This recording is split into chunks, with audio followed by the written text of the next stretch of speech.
faster. Nice.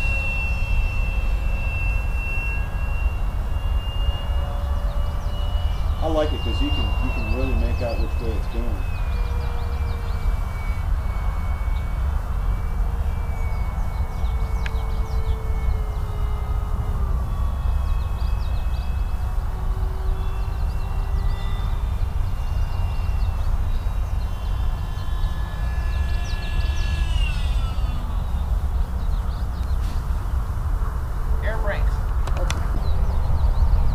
This is the A4 from Nitro Planes. It's an Airfield A4. It's a 64mm ducted fan. And this is the version that's ready to fly. Comes with a 2.4 gigahertz transmitter and receiver. Mine came in, it was already bound. The dip switches were set properly on mine, but for reference, they're all down and the far right one is up. It came with a 1300 milliamp battery, and which is fine for flying it. I ended up putting a little bit bigger battery. I put a 2200 milliamp 25C blue LiPo in there just to get a little more. The blue LiPo does fit in there, but what you need to do is you need to put a rubber band on the canopy. It does have a magnetic mount, but to keep that battery from making the cockpit canopy pop off, I put that rubber band on there. I need to get myself a little blue one. I also did a little bit of another little mod. I poked the antenna out through the top so I could get it away from all the wires. The receiver has a little antenna.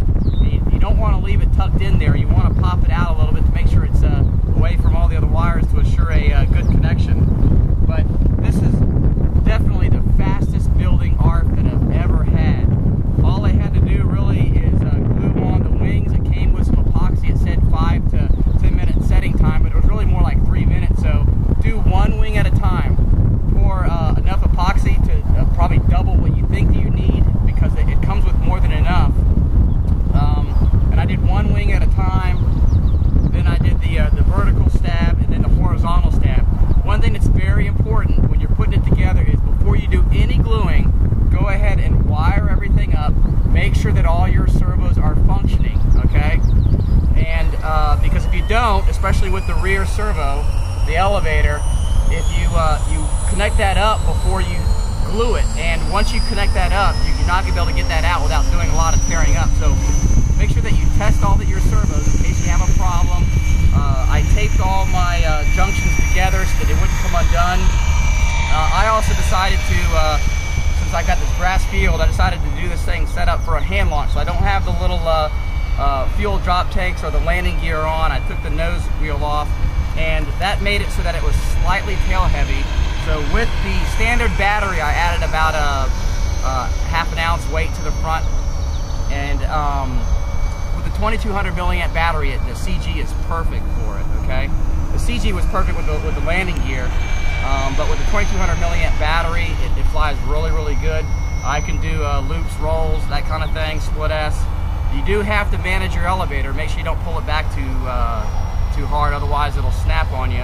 But it's a cool little plane, and like I said, if you're looking for something for a hand launch on a grass field, this is a nice compact little plane. It builds quickly. Once again, everything that I needed to fly, okay, except for the battery for the transmitter was included.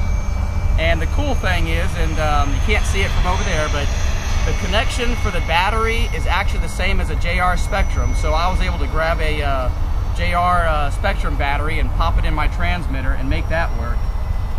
Comes with a LiPo charger. It doesn't come with a wall mount, but it comes with connections over to a battery, so you can charge it from 12 volts. So if you want to charge it at the field, it probably is going to take an hour or two to charge. But like I said, great little flying plane for a hand